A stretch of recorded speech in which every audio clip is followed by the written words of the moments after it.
सबैलाई हार्दिक नमस्कार। पठन संस्कृति अभियान नामक युट्युब च्यानलमा यहाँहरू सबैलाई हार्दिक स्वागत गर्दछु। यस च्यानलमा विभिन्न विषयवस्तुहरू प्रस्तुत गर्दै जाने सन्दर्भमा पुस्तक परिचयको श्रृङ्खला पनि समावेश रहेको छ र आज यहाँहरू समक्ष 29औं श्रृङ्खला लिएर उपस्थित भएको छु र यो श्रृङ्खलाको लागि शरद्चन्द्र पौडेलको भ्रष्टाचार नामक कृति यो ठुलो ग्रन्थ यहाँहरू समक्ष प्रस्तुत गर्ने अनुमति चाहन्छु। शरद्चन्द्र पौडेल तनहुँमा जन्मेर नेपाल सरकारको सचिवसम्मको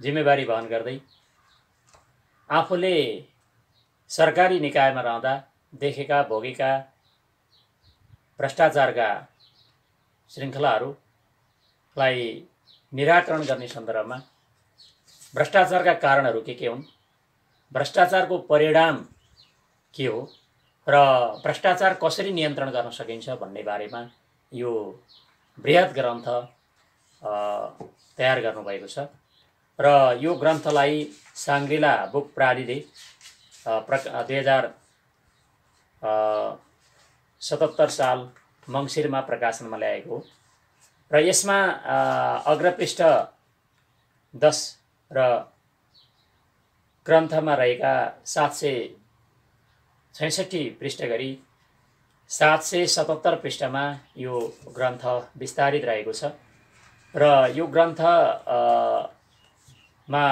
कुनै अन्य व्यक्तित्वको भूमिका रहेको छैन। यो ठुलो आकारमा छ, डिमाई आकार भन्दा पनि ठुलो आकारमा छ र यो हलुको पेपरमा यो ग्रन्थ मुद्रण गरिएको छ र यसको भूमिका स्वयं शरद्चन्द्र पौडेलले लेख्नु भएको छ र यसमा जम्मा जम्मी 12वटा अध्यायहरू समावेश गरिएका छन् र अन्तमा अनुसूचीहरू पनि राखिएको छ, 2वटा अनुसूचीहरू राखिएको छ र 12वटा अध्याय एउटा अनुसन्धानात्मक तरिकाले तयार गरिएका छन् र यो पुस्तकको भाषा सम्पादनका सन्दर्भमा मैले यो पहिलो लकडाउन कोभिडको कहर नेपालमा छाइसकेपछि साङ्ग्रिला बुक प्रणालीले मलाई यसको जिम्मा दिएको थियो र यसको भाषा सम्पादन गर्ने अवसर मैले पाएको थिएँ र यो पुस्तकमा 3 लाख शब्दहरू समेटिएका छन् र यसमा भूमिकाको रूपमा उहाँले उल्लेख गरेका केही कुराहरू पाठक वर्ग समक्ष जानकारीका लागि प्रस्तुत हुनु आवश्यक देखिन्छ। शासकीय व्यवस्था भनेको सार्वजनिक हितका लागि शक्ति र अधिकारको नियोजन हो। सार्वजनिक हित बन्दोबस्त गर्ने कार्यमा संलग्न प्रत्येकलाई जिम्मेवारी र सो पूरा गर्न आवश्यक अधिकार प्रदान गरिएको हुन्छ। अधिकारमा अरूलाई बाध्यात्मक रूपमा प्रभावित गर्न सक्ने तागत हुन्छ। जहाँ अधिकार हुन्छ त्यहाँ भ्रष्टाचारको अवसर विद्यमान रहन्छ। भ्रष्टाचार अनैतिक र सबै दृष्टिकोणले हानिकारक गतिविधि हो। यसले व्यक्ति, समाज र राष्ट्रलाई नै हानि गर्दछ। भ्रष्टाचार सार्वभौमिक र सार्वकालिक समस्या हो। यो संसारभरिकै शासकीय व्यवस्थाको एक प्रमुख चुनौती हो। कम भएका ठाउँमा हटाउने वा बढ्न नदिने चुनौती हुन्छ भने धेरै भएको ठाउँमा घटाउने चुनौती हुन्छ। हाल प्रचलित मानक अनुसार नेपाल धेरै भ्रष्टाचार हुने देशमा पर्दछ। तीव्र विकास र सम्पन्नताको आकांक्षा राख्ने हो भने भ्रष्टाचार नियन्त्रणमा नेपालले महत्त्वपूर्ण सफलता पाउनै पर्दछ।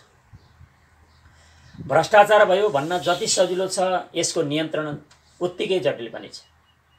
धन सम्पत्ति आर्जन गरेर सुरक्षा प्राप्त गर्न प्रयोग गरिने हुनाले यो असाध्यै धेरै नवप्रवर्तनको क्षेत्र पनि हो। यसकारण निरन्तरको दिगो र सर्वाङ्गीण प्रयासले मात्र नियन्त्रण सम्भव हुन्छ। नेपाल साँघुरो बौद्धिक वर्ग भएको समाज हो। आफूलाई जान्ने सुन्ने ठान्नेहरू सबै नै शासन व्यवस्थाभित्र समाहित छन् वा त्यसबाट प्रत्यक्ष लाभान्वित छन्। यो वर्ग भ्रष्टाचारका बारेमा जानकार भए पनि आफ्नो स्वार्थमा बाधा पर्ने भएकाले अरूलाई भन्दैन, यो वर्गले भन्दैन। यदाकदा भनिहाले पनि आम मानिसको भाषामा यिनीहरूले भन्दैनन्। बाँकी भ्रष्टाचारको कुरा त गर्छन्, विरुद्ध काम गर्न तयार हुन्छन्, तर यस विषयमा सीमित मात्र उनीहरूलाई जानकारी हुन्छ। फेरि जान्न खोज्नेका लागि पाठ्य सामग्रीको पनि अभाव छ। भएका सामग्री पनि नेपाली भाषामा छैनन्। यो कुराको महसुस गरेर मैले यो पुस्तक भ्रष्टाचारका बारेमा जान्न र रोकथामका बारेमा केही गर्न खोज्नेहरूलाई सहयोग पुगोस् भनेर तयार गरेको हुँ। भ्रष्टाचार खराब हो र यसको नियन्त्रण हुनुपर्छ भन्ने भावना सबै नेपालीमा छ। तर भावना राम्रो हुँदाहुँदै पनि यसले मात्र केही गर्न सकिँदैन। भावनाका साथ ज्ञान पनि उत्तिकै महत्त्वपूर्ण हुन्छ। भावना प्रतिबद्धता हो भने ज्ञान औजार हो। सबै नेपालीलाई भ्रष्टाचारका विरुद्ध लड्न सक्षम बनाउने उद्देश्यले नेपाली भाषामा यो पुस्तक तयार पारिएको। सबै नेपालीलाई भ्रष्टाचारका विरुद्धमा लड्न सक्षम बनाउने उद्देश्यले नेपाली भाषामा यो पुस्तक तयार गरिएको हो। यस पुस्तकमा भ्रष्टाचारको परिभाषा दिएको छ। उत्पत्ति, कारण, परिणति र नियन्त्रणका उपायहरूको उल्लेख गरिएको छ। पुस्तकमा भ्रष्टाचारका विषयमा हाल संसारमा उपलब्ध बढीभन्दा बढी ज्ञानलाई समाहित गर्ने कोसिस गरिएको छ। यो पुस्तक पढेर जोसुकैले पनि कहाँ कसरी भ्रष्टाचार हुन सक्छ र त्यसलाई कसरी रोक्न सकिन्छ भनेर सजिलै थाहा पाउन सक्छन्। त्यसकारण भ्रष्टाचारको गतिशीलताका विषयमा जान्न चाहनेदेखि लिएर राजनीतिज्ञ, कर्मचारी, निजी क्षेत्र र आम नेपाली सबैका लागि यो पुस्तक उपयोगी हुने कुरामा म विश्वस्त छु। यो लेखकको दृष्टिकोण यस्तो रहेको छ र यसमा रहेका विषयवस्तुका बारेमा संक्षिप्त चर्चा गर्नु आवश्यक देखिन्छ। विषय सूचीकै सन्दर्भमा मात्रै भए पनि अध्याय 1 मा भ्रष्टाचारको परिचय दिएको छ। त्यसमा पृष्ठभूमि, परिभाषा, भ्रष्टाचारका तत्त्व, भ्रष्टाचारका किसिम, भ्रष्टाचारको क्षेत्र, इतिहासमा भ्रष्टाचार र निष्कर्ष दिएको छ। अध्याय 2 भ्रष्टाचारका कारणसँग सम्बन्धित छ। यसमा पृष्ठभूमि, सार्वजनिक क्षेत्र, गैर सरकारी क्षेत्र, निजी क्षेत्र र निष्कर्ष दिएको छ। अनि भ्रष्टाचारको रूपका बारेमा तेस्रो अध्याय केन्द्रित छ, जसमा पृष्ठभूमि, भ्रष्टाचारमा संलग्न पक्ष, कारोबारको वस्तु, कारोबारको तरिका, फाइदा, कारोबारको समय, कारोबार स्थल, द्वन्द्वको अवस्था, घपलाबाजी, बलजफ्ती, प्रभावको प्रयोग, दुरुपयोग र चोरी, फाइदा लिने र दिनेको कानुनी हैसियत, अवैध कारोबारको कार्यान्वयन, सार्वजनिकीकरण र निष्कर्ष दिएको छ। त्यसैगरी चौथो अध्याय रहेको छ भ्रष्टाचारको परिणति।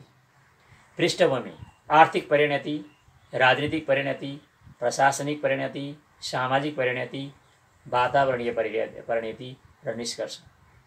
त्यस्तै पाँचौं अध्याय भ्रष्टाचारका सिद्धान्तसँग सम्बन्धित छ, जसमा पृष्ठभूमि, अपराधशास्त्रको सिद्धान्त, आधुनिकीकरणको सिद्धान्त, सांस्कृतिक सिद्धान्त, अपराधको अर्थशास्त्र, स्वामी प्रतिनिधि सिद्धान्त, स्वविवेकी सिद्धान्त, अभिभावकीय प्रणाली सिद्धान्त, सार्वजनिक र निजी स्वार्थ, सार्वजनिक र निजी क्षेत्रको भूमिका, बढी पुँजीवाद र कम पुँजीवाद, सहभागिता र संस्था सिद्धान्त, अधिनायकवाद र प्रजातन्त्र, अन्य र निष्कर्ष गरी पाँचौं अध्याय समाप्त गरिएको छ। त्यस्तै छैटौं अध्याय क्षेत्रगत भ्रष्टाचार कसरी हुन्छ भन्ने शीर्षकसँग सम्बन्धित छ, जसमा पृष्ठभूमि, भौतिक पूर्वाधार, न्याय प्रणाली, शिक्षा क्षेत्र, स्वास्थ्य क्षेत्र, वातावरण संरक्षण र प्राकृतिक स्रोत व्यवस्थापन क्षेत्र, ऊर्जा क्षेत्र, राजनीतिक क्षेत्र, सार्वजनिक खरिद, सीमा प्रशासन र निष्कर्ष दिएको छ।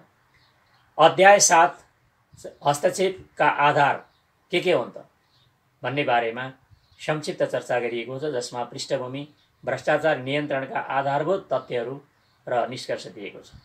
त्यसैले 8औं अध्याय राजनीतिक क्षेत्रको भ्रष्टाचार नियन्त्रणसँग सम्बन्धित छ, जसमा पृष्ठभूमि, राजनीतिज्ञ वा राजनीतिक दल र दल सञ्चालन व्यवस्था, निर्वाचन प्रणाली र कानुन, विकेन्द्रीकरण, राजनीति र प्रशासनको सन्तुलन, राजनीतिक उत्तरदायित्व, नियन्त्रण र सन्तुलन, राजनीतिज्ञको पारिश्रमिक र निष्कर्ष दिएको छ।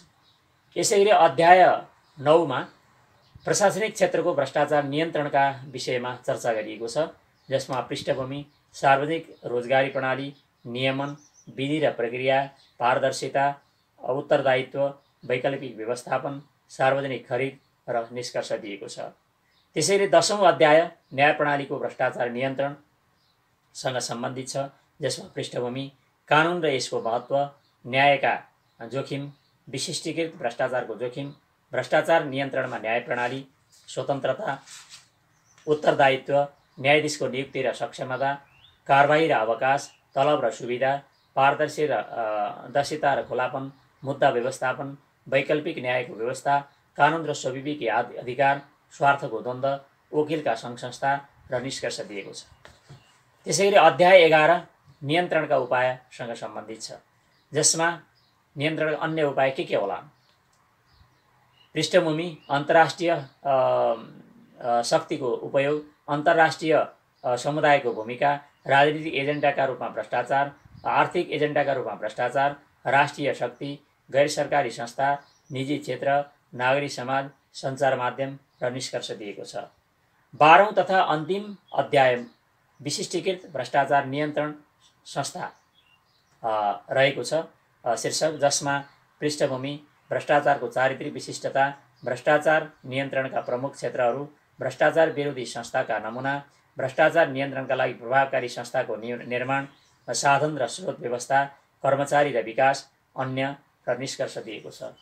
यसरी यो पुस्तक, यो ग्रन्थ सबैका लागि प्रत्येक सङ्घ संस्थामा यो पुस्तक एउटा गुरु पुस्तकको रूपमा राखेर प्रत्येक चाहिँ कार्यालय प्रमुखले यसको अध्ययन गरेर र त्यसका मातहतका कर्मचारीले पनि यो पुस्तकबाट र सेवाग्राहीले पनि यस पुस्तकबाट लाभान्वित यो पुस्तकबाट सबै व्यक्तिहरू लाभान्वित हुन सक्छन्। र यो भ्रष्टाचारकै सन्दर्भमा, पुस्तक परिचयका सन्दर्भमा अन्तिम पृष्ठमा उल्लेख यसरी गरिएको छ। आम मानिसले भ्रष्टाचारलाई केवल खराब व्यवहारका रूपमा बुझ्छन्। भ्रष्टाचार के हो, कसरी हुन्छ, कसले गर्छ भन्ने धेरै कमलाई थाहा हुन्छ। सार्वजनिक दायित्वमा रहेका राजनीतिज्ञ, सरकारी वा निजी क्षेत्रका कर्मचारीले समाज प्रदत्त शक्ति अनि अधिकारको उलटपुलट गर्दा भ्रष्टाचार हुने गर्छ। साथै व्यापारी एवं वशीभूत सर्वसाधारण पनि अधिकारीहरूलाई फाइदा दिएर सेवा वा वस्तु प्राप्त गर्दछन् र भ्रष्टाचारमा सामेल हुन्छन्। भ्रष्टाचार एउटा विचलन हो। मिहिन रूपमा हस्तक्षेप गर्ने हो भने धेरै घटाउन सकिने तथ्य अनुभव सिद्ध छन्। मौका घटाएर व्यवहार र धारणा फेरेर भ्रष्टाचार कम गर्न सकिन्छ। यसका लागि थुप्रै अचूक अस्त्रहरू छन्। भ्रष्टाचार के हो, यो किन र कसरी हुन्छ, यसले के क्षति गर्छ, राजनीति, प्रशासन र न्याय क्षेत्रमा भ्रष्टाचार नियन्त्रण कसरी गर्ने, भ्रष्टाचार विरोधी निकायलाई कसरी प्रभावकारी पार्ने र नियन्त्रण प्रयासलाई कसरी बलियो बनाउने आदि विषयमा समसामयिक ज्ञान र अनुभव पुस्तकमा चर्चा गरिएको छ। पुस्तकले भ्रष्टाचार नियन्त्रणमा काम गर्न चाहने जो कोहीलाई यस विषयमा जानकार र परिवर्तनका लागि सक्षम बनाउँछ। भ्रष्टाचार नियन्त्रणका विषयमा चासो राख्ने वा केही गर्न खोज्नेहरूलाई यो पुस्तक निकै उपयोगी छ, निकै व्यवहारिक छ। यो विशाल पृष्ठ बृहत आकारको यो ग्रन्थ यहाँहरूले फुर्सद मिलाएर पढ्नुहोला र भ्रष्टाचार विरोधी अभियान चालिरहेका सेवाग्राही र सङ्घ संस्थाहरूले एकपटक यसलाई राम्रैसँग पढ्नुभयो भने निश्चय नै भ्रष्टाचार कसरी हुन्छ, कहाँ हुन्छ, किन हुन्छ, यसलाई कसरी नियन्त्रण गर्ने भन्ने बारेमा एउटा विशिष्ट धारणा बनाउन यसले प्रेरित गर्नेछ भन्ने अपेक्षासहित लेखकको लेखनी अझै यस्तै ग्रन्थहरूको प्रणयनमा अग्रसर हुँदै जाओस् भन्ने शुभकामना व्यक्त गर्दै आजलाई यहाँहरूसँग बिदा चाहन्छु। धन्यवाद, नमस्कार।